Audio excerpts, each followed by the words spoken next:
So, hi guys, this is Alaya Jen and welcome back to my YouTube channel. So, for today's video, paano nga ba daw ako nakakakupit ng kanin doon sa kusina kasi may CCTV doon. Mega love shout out to Angelica Fernandez. So, natuwa ako sa question mo and ginanahan uli akong mag-vlog kasi tapos na ako kaninang mag-vlog. Ang ginagawa ko kasi guys, kapag day off ko, isang upuan ko, 3, 4, o 5 na video ang ginagawa ko. So, nakagawa na ako ng 4 na video and ini-edit ko na lang yan sa mga ilang araw. Kasi, kada araw kasi nag-upload ako, 'di ba? So, kada araw kong ini-edit yan. Kaya, minsan, pag napapansin nyo na wala akong upload, ibig sabihin nun, naubos na yung vinlog ko nung 1 linggo, nung day off ko, kaya ganun. And nauubusan din ako ng content guys, natutuyo yung utak ko. Pero dahil sa inyo or dahil sa mga tanong nyo is nagkakaroon uli ng yung utak ko na mag-vlog and na bibigyan nyo ako ng content. So ngayon natawa ako sa comment mo kung paano ako nakakakupit ng kanin. First is halimbawa sa gabi nagsasaing ako ng para sa amin. So, yung tasa na parang ganito kaliit, yung yun, sukatan sa rice cooker. Ayan, so, 2 niyan is enough na daw sa amin na 4, sabi ng amo kong babae. Nung bago ako, sinunod ko guys, ginanon ko pa yan. Diba, tasa to? Tasa to. Ginanon ko pa yung bigas para magpantay. Pero ngayon, pag sandok kong ganon, gabundok yan, ganyan, tapos tinatsansya ko lang yung tubig, 2 niyan yung ginagawa ko, hindi may sobra yun, mga kalahati yung sobra. Doon ako nakakabawi ng kanin, and ayun, eto yung CCTV sa likod ko, nakayuko akong ganyan, diretso sandok, ganon. Kung nakikita man yan ng amo ko, wala akong pakialam, ayan, so bahala siya dyan. Kung asisitahin niya ako, doon na kami 2 magsagutan, kasi hihingan ko na siya ng pera. Ayan. So, hindi ako takot, guys, sa CCTV doon sa kusina. Wala akong pakialam dyan sa'yo. Ayan yung nasa isip ko. So, sa gabi niyan, 2 yung sinasaing ko, pero gabundok. So, ngayon, kailangan kong kumupit kasi tanghali, hindi ako sumasaing kasi ako lang mag-isa sa bahay and yung amo kong babae nandyan. So, minsan, maaabutan niya ako or So, hindi ako nagsasaing. Ang ginagawa ko is dinadagdagan ko yan ng kalahati sa gabi and meron akong Tupperware. So, nasa na yung Tupperware ko?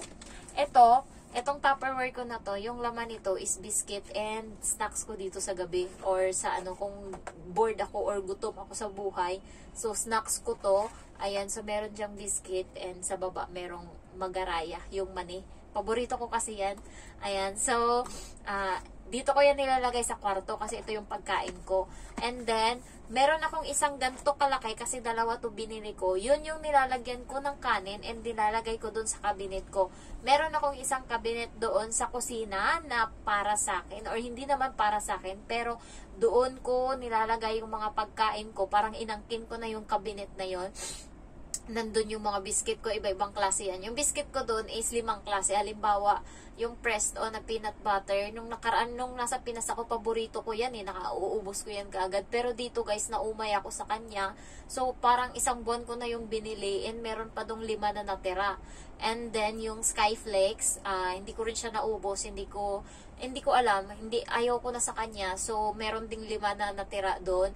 And then, yung binili ko na Chinese na pagkain na biscuit. Para din siyang Skyflex na meron siyang sesame seeds. So, ayun yung naubos. Hindi ko na siya naubos, pero 5 na lang din yung natira. Ang naubos ko lang is yung Oreo nila dito. Ang sarap ng Oreo nila. Paborito ko na ngayon. So, parang 4 na araw lang yung 15 peraso nila. Nauubos ko na yan sa kada araw. Ayun, ganun kasi ako guys. Pag gusto ko yung isang pagkain, kainin ko yan ng kainin hanggang sa magsawa ako and doon ako titigil. Parang doon ko sinasatisfy yung sarili ko. Ayan, so meron ako niyan and then meron ako dong noodles. Ayan, so nagpapabili ako ng noodles sa amo ko, sardinas, and meron ako dong corned beef. And then, yung luncheon meat, ayan, yung maling, kasi mura lang yan dito. And then, meron akong mga prutas, ayan. So, nilalagay ko yan doon. Ang ginagawa ko, nilalagay ko din yung Tupperware ko doon na may kanin. So, nung nakaraan, nagtanong yung amo ko, and kung nasan daw yung yung asukal, pwede niya daw matignan. And nakita niya pag open niya ng kami, dami kong pagkain doon. And nakita niya na may baunan. Hindi ko alam kung nakita niya yung kanin ko, pero hindi siya nagsalita. Nahihiya din siya, guys. Ilang din siya sa akin. Hindi niya tinatansya niya din yung ugali ko kasi napapansin niya na palaban din ako. Na ganto kasi ako magsalita, mabilis pa ako magsalita sa kanya, and then yung boses ko is malaki. Sa kanya napaka niya, parang bato-bato siya mag-English para maintindihan ko, and napakalumanay ng salita niya. Samantalang sa akin, napakasiga. Halos dito sa bahay, yung boses ko yung malaki, ganto siya, and then mabilis kasi ako, 'di ba, magsalita, o 'di ba? Pinaglido kasi ako ng mama ko sa gunting. Ayan. So, napakinabangan ko naman sa pag-YouTube ko. Ayan. So, sumasandok ako, guys, yung natitira ko sa gabi na pagkain, nilalagay ko siya dito, and then sa umaga nagsasaing din ako para sa bata kasi nagbabaon sila, 'di ba, sa school and sa trabaho. Sinosobrahan ko din yan, and napapansin siguro yan ng amo kong babae na may sobra, pero wala siyang pakialam kasi nga pag sinita niya ako, guys, hihingan ko talaga siya kasi dito sa Hong Kong merong food allowance na 1,100 ata or 1,200 yung mga domestic helper pag hindi sila pinapakain ng tama ng amo nila. And pwede nila yung ireklamo, pero karamihan hindi nagbibigay. Pero yun yung nilalaban ng mga ngayon, matatagal na dito sa Hong Kong na mga domestic helper. Ayun yung nilalaban nila every year. Ayan, so merong parang days yan na nilalaban nila. Dati kasi 4,630 lang yung sahod dito sa Hong Kong. Nilaban nila na dagdagan, pero ang dinagdag ng gobyerno is 100 Hong Kong dollar, kaya naging 4,730. So every year yun, meron silang parang days na pwede ata silang magreklamo. And thank you sa kanila kasi sila yung naging bosses dito ng mga OFW sa Hong Kong. So kaya nabibigyan ng tamang karapatan yung mga domestic helper dito. And may mga kinukuha din sila ng mga holiday para makuha din ng mga domestic helper yung ibang holiday. So as of now, meron atang 13 or 14 na holiday yung mga domestic helper dito sa Hong Kong, and thank you for them kasi napapakinggan din ng gobyerno nila dito, and mahal din ng gobyerno ng Hong Kong yung mga Filipino worker. Kasi kanina, guys, nagsimba kami. Pwede kong ayoko nang i-edit. So, ilagay ko na lang sa wallpaper. Nagsimba kami, guys, and nakita ko sa simbahan ng Sentral na napakarami din palang Pilipino Sabado ngayon na nagsimba, and napakarami pala ng domestic helper na Pilipino dito sa Hong Kong. Ilang ata tayo dito, ilang thousand, baka siguro nasa 500, hindi naman 500,000, hindi ko lang alam. Pero sa isang building napakarami. Yung harap namin dito ng kwarto A, B, C, D, E, parang 3 kwarto dito is puro may mga Pilipina na helper. So, konti lang yung Indonesian dito, napakaraming Pilipino. Ayan. So, pag inano ako ng amo ko na bakit nga ako kumukuha dyan, aanuhin ko talaga yan siya, na ibigay mo sa akin yung para sa akin at hindi ako mangingialam dyan. Kasi hindi ako nangingialam ng pagkain nila. Sasabihin ko yan sa kanya, pera ko na nga yung ginagamit ko para mabili ko yung mga pagkain na gusto ko. Ayan, so, etong kanin lang, dinadamot mo sa akin. So, nung nakaraan, binuksan ko yung bigas. Dati kasi nung first month ko dito, yung isang 5 kilo na bigas, alam mo ba, isang buwan na din namin yan. So, binilang ko yun kasi grabe talaga, mahihimatay ako sa gutom. Nagtatrabaho ako, nagugutom kasi yung time na nahihiya ka, natatakot ka na mangialam, so nagaantay ka lang. And pag sinabi niyang isang tasa is 2 tao, so 2 tasa, ganun pa, kalis, ayan. Enough lang sa kanila, meron lang natitira sa akin, 2 kutsara na kanin. So, ilang ko yun na tiniisan hanggang sa, sabi ko sa sarili ko, grabe yung trabaho ko, tas magiging ganito. Kaya ginawa ko, guys, dinadagdagan ko na talaga hanggang ngayon. And then, dumidiskarte ako sa pagkain. Ayan, so yung mga first timer dyan, huwag kayong matakot or mahiya. Kumuha kayo ng pagkain. Damihan nyo yung kanin kung marami kayo kung kumain ng kanin. Kasi ako, yun talaga yung pinakaano ko. Kahit hindi mo ako bigyan ng ulam, basta may kanin ako. Ayun talaga yung ko. Kaya, Huwag kayong matakot sa CCTV. Ako, hindi din ako natatakot eh. Ginagawa ko yung gusto ko, bahala ka dyan. Ayan. Pero nagsasalita yung dito sa may living room minsan, pagka may importante siya, tas hindi ako nakakaano ng cellphone. Kasi naano niya naman sa akin, na kapag oras ng trabaho, oras talaga ako ng trabaho, hindi talaga ako nagsi-cellphone.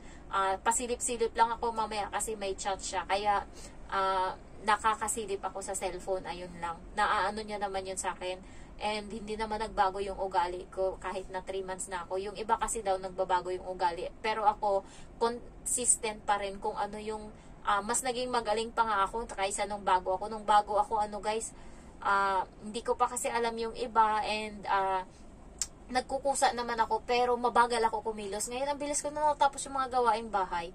12:00 tapos na ako. Kaya petex-petex na lang ako pagdating ng hapon. Ayan. So, ayun lang. And ganito ako kumupit. Ayan. So, ipapakita ko sa inyo yung pagkain ko dito. Meron ako, char. Sorry. May nakita ba kayo? Ayan. So, meron ako ditong, paborito ko to guys. Ayan. So, ano to? Raisin. Ayan. So, paborito ko to. Kaya bumili ako. And, ilang ano ba to siya? Marami to eh. 300 gram. Ayan. So, nilalagay ko to dito kasi nga pag bored ako, lalo pagka day off ko, mga 6:00, nandito na ako sa bahay or sa kwarto kasi tapos na ako. Kaya inaano ko yan, may nginangata ako dito sa taas. And meron akong inumin. Ano to kanina? 6. So binigyan ko yung kaibigan ko ng 3 and akin yung isa. Kaya ito na lang yung natira, 2. Inumin to siya. Ayan. So meron akong Tupperware nga dito na may lamang pagkain. Ayan. And then, meron akong ito. Pag naubos to dito sa may Tupperware, ito yung isusunod ko. And then, meron akong, ayun lang yung pagkain ko. Ayun lang. And meron ako dong candy. Pero hindi ako kumakain pagkagabi. Pero ngayon, guys, nasira na yung ngipin ko. Kasi kumakain nga ako dito. Ayan. Buo pa naman yan, pero meron siya ditong itim. Ayan, sa kakakain ko to sa gabi. Siyempre, hindi na ako nakakatutbrush, lalabas ka pa ba? Ayan, pero marami din akong chocolate doon sa maleta kasi nag-iipon ako ng pang-pabox and napuno ko na yung maleta ko ng puro chocolate, tapos mga shampoo, ayan, body wash.